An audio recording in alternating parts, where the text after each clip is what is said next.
Good afternoon. The 6th of July 2013 it is. Welcome to this edition of KTN Live at 1 with me, Eric Njoka. Now, the MAKUENI Senate Race Tribunal hearings are continuing at the moment at the Milimani courts today, with more witnesses taking the stand to give evidence on Kathy Kilonzo's voter registration and clearance to vie. During the morning session, an IEBC official, Immaculate Kasaid, told the tribunal that the acknowledgement slip in Kathy's possession as proof of registration is stolen from a booklet used only to register the former President Mwai Kibaki. We'll give you the highlights of that morning session a little bit later. Let's go on to Nandi County, where the body of a 21-year-old student, William Onyango, has been recovered today morning at the Chepkit waterfalls in Nandi North District. The boy was part of a team from the African Institute of Research and Development Studies who had toured the waterfall in Mulago area on an educational trip. Masi Kandie with that tragic story from Nandi County. The Chepkit Waterfalls is a local tourist attraction in Mlango area, and despite the beautiful scenery here, there is also an ugly side to it, one that residents here know well. These steep viewpoints are not well guarded. It is a risky affair visiting the falls. Hapa Chepkit kweli ni mbaya zaidi. Kwa watu yenye namalisanga hapa karibu 50 kwa watoto na watu wakubwa. The body of the student who fell to his death at this point was recovered this morning. The 21-year-old was with 42 other students on an educational tour. He was taking pictures of his friends when he slid and fell into the waterfall. Tulikuwa tumekuja Mlango Falls for our educational trip. Fortunately, one of us akaslide, tukiwa pale karibu na hapo chini tukipiga picha. The death of the student comes barely a month after a student from Moore University also lost his life in a similar incident. Residents now want the county government to construct effective barriers to prevent further tragedies. And then a guide who is going to guide you around this place, because tuliingia poa lakini hakukuwa na any guide, so tulikuja tu tumeanza kupiga picha. We never knew which area to visit, which area is safe, ama which area it's out of bounds. Sinaomba serikali kupunga hapa Chepkit. Sisi sitaki tena watoto waingie hapa, sababu watoto wengi wanamalizika kwa mtoni. The Chepkit Waterfalls is a popular tourist spot for many locals, and with the rainy season, these slippery grounds pose an even higher risk to the visitors. Masi Kandie, KTN, Nandi County. Also, Chief Justice Dr. William Mutunga has urged lawyers to respect judges and magistrates while discharging their duties. Speaking during a tribute court session for departed advocates in Mombasa Old Law Courts, the CJ told lawyers to remain true to justice. Mutunga said the legal profession should be seen as a public service where the professionals assist the poor citizens in society. Sacked council workers were waiting outside the Old Law Courts.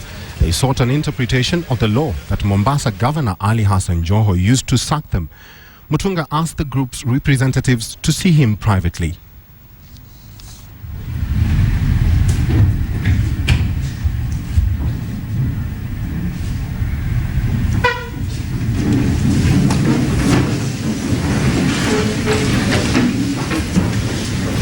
Cases are always won or lost in chambers and never in court.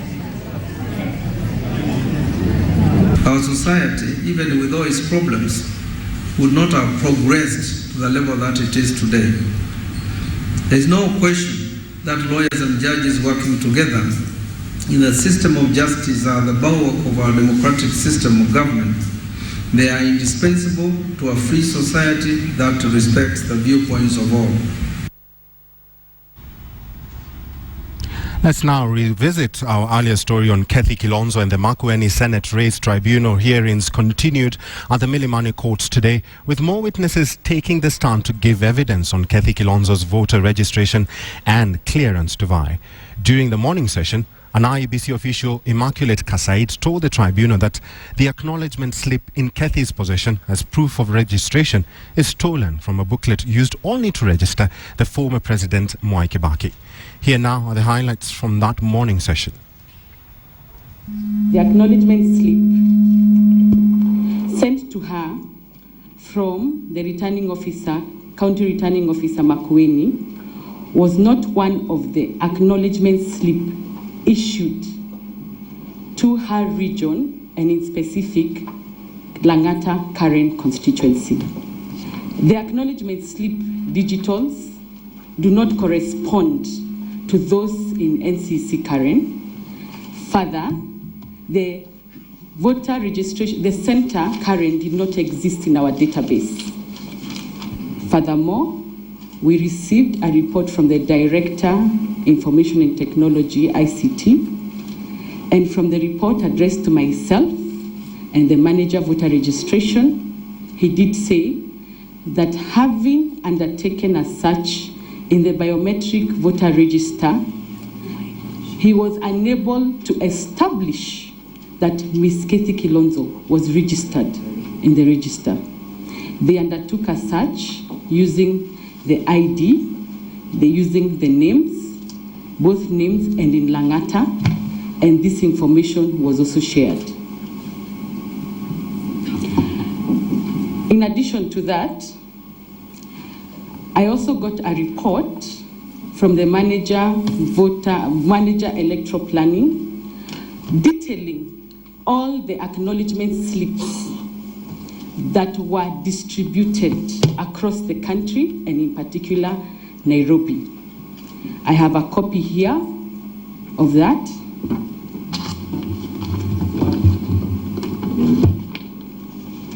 What is that? A distribution list from all the acknowledgement slip distributed across the whole country. And the acknowledgement slip specifically issued by the Wiper nominee was not one of those distributed anywhere in the country. This witness has made very serious allegations. We are going to take our time to interrogate this issue. It is that simple.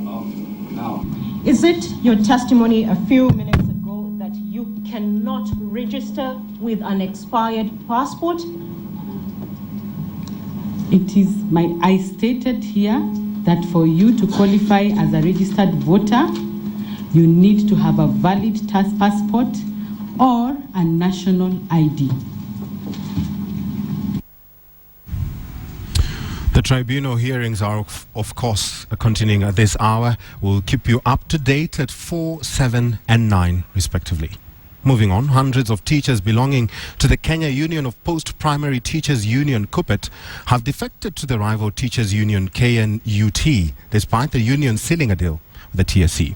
They accused the top KUPPET leadership of unilaterally calling off the strike without agreeing on a tangible return to work formula with clear figures on how teachers stand to benefit. However, KUPPET Secretary General Akelo Misori claims those defecting were not KUPPET members but imposters.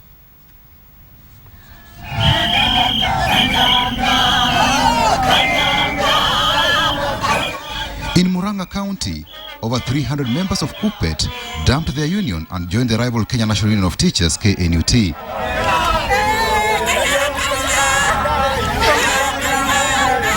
The members carried a casket for KUPPET, which they later burnt to signify the end of their association.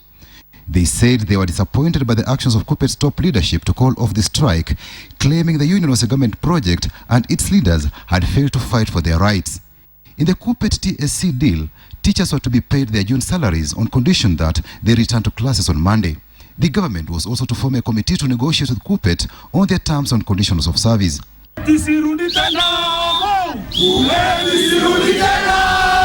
In Machakos County, another group of KUPPET members also defected to KNUT. In Uasin Gishu County, several members of KUPPET conveyed at the Eldoret Polytechnic and decamped to KNUT. I want to tell our national officials in Nairobi, the likes of Milemba and Omboko, that they cannot just prematurely call off a strike without consulting members. The defection wave also spread to Meru and Kisumu counties, with KUPPET members signing up with the giant KNUT. We have come here in mass to register in NAT, and that is where we belong, and we shall take instructions right away from NAT. I've come here to defect because I don't want to belong to KUPPET. In fact, KUPPET told us away. We did not apply to be there. A section of disappointed KUPPET members in Narok County also expressed their disappointment over the KUPPET deal and joined KNUT. The same was registered in Bungoma County. And speaking at Muthetheni Girls during a funds drive, Machakos Senator Johnson Muthama called on the government to pay teachers and stop the wrangling in schools. Msibabaike na wale wa KUPPET, mimi nataka kuwaambia hivi, waungane na wale wengine wapewe haki yao. However, KUPPET Secretary General Akelo Misori played down the defections, claiming the membership was intact. Because if somebody claims to be a teacher from Guri Secondary Schools, where I came from before I came to the national office, and I know is somebody who is a border fellow in a bus stage, so that issue is just drama. KNUT has said it will not call off strike until the government yields to its demands and puts a favorable offer on the table for a return to work formula. Patrick Amimo, KTN. Stakeholders in the fight against genital mutilation and early marriages in Narok are now calling on those agitating for change to use all possible means to help eradicate the practice, which has affected the lives of many girls in Narok. During a recent stakeholders meeting, participants agreed to enlist the help of those driving the practice in order to stop it. Wilkis Tanyabo reports. For years, several individuals and organizations have worked tirelessly to eliminate the practice of female genital mutilation. Narok County is, however, one of the places where the right is still practiced, albeit undercover. Stakeholders now coming together to figure out just how to tackle the problem. The peak season for FGM, or the cut, runs between August and December. Stakeholders now noting the need to use all tools at their disposal to eradicate the practice which has affected the lives of many girls in Narok. In the battle, women, a section of whom drive the practice, were called upon to take up the fight to end it. Na sisi tukiwa kina mama, tunataka kuwaomba kwamba mama tohara sio kitu ya kufanya ati aitwe mama. Kwa sababu miaka ya mtu ndio inafanya mtu awe mtu mzima. Lakini ukikata msichana, huwezi kusema kwamba amekuwa tayari sasa anaweza olewa. Bado tu wanafanya. Hata siku hizi bado wanaanza kutahiri usiku. Na kwanza hiyo ni mambo risiki sana. Kwanza anamulika na tochi. Na unaona hiyo hata uoni ni wapi unakata. Effects of FGM include excessive bleeding, which sometimes leads to death, and complications during childbirth, as well as conditions such as fistula. The stakeholders holding as an example a young girl who died while undergoing the rite 3 years ago in Narosura. Unakuta inabidi saa zingine mama anaenda mpaka hata theater kwa sababu njia ya uzazi imekuwa kidogo. Na pia ama hata inafanya mama kukosa mtoto. Efforts have begun to educate boys so that they can accept uncircumcised girls. The stakeholders warning that eradicating the practice requires time and consistent efforts. Wilkis Tanyabo, KTN Live at 1. VIHIGA County Government has unveiled plans to roll out 100 million shillings school feeding program to boost student retention and performance in the region. The County Governor Moses Akaranga says the project targets early childhood development classes and Class 8 pupils in all public schools within the county, while noting that the poverty level in the region is at 62%. Contributing to school dropouts, Akaranga was confident that the program would help in retaining students in school. He further waived 70 million meant for construction of a governor's house in order to supplement urgent needs and concerns of the county. Akaranga also revealed that his government will introduce agricultural projects in the region aimed at attracting investors and boosting the economy. Is going to be starting on a clean slate. The distinguished guests who are here, I humbly take this opportunity to recycle quite a lot about these few things. We want to feed our children who are in ECD classes. And although primary school is not our function, at the end of the day, when our class 8 or our children in class 8 fail the exams, the burden again falls on us. Now, it is said that when you treat Mother Nature with kindness, she will provide you with all you need. But when you cut down her trees and destroy her land, she will take away what she has given. This is a lesson residents of Meru County have learned well. And to reserve the effects of environmental degradation, they have decided to revive Rugusu Springs. And now they're reaping from the benefits. A breathtaking sight at the Lewa Wildlife Conservancy, water so clean and uncontaminated by man.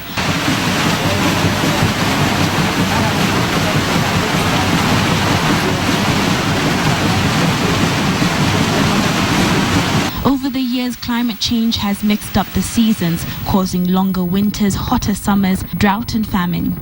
This part of the world, those who live around the Lewa Conservancy have made a conscious decision to turn back time. The water is pumping itself, in that we have used a hydrant, and the force of water flowing is turning the fan, and the fan turns a pump, which pumps actually 20 meters up. Before the Clean Water Project was initiated, finding water was not so easy. Kulikuwa na shinda kwa sababu wanyama wako huko na tuwezi kupeleka ng'ombe wanyama wakiwa huko. Na pia watu wabaya tu wanaweza kuta huko kwa sababu ni mto. Na uwezi kuenda hata wakina mama hawezi kuenda peke yake. And all it took was a fence around the spring. This spring is said to be a major tributary of Isiolo River, which is the sole source of water for Isiolo town. Proof that protecting water sources such as this spring could cushion many communities from famine and drought. Catherine Omwando, KTN.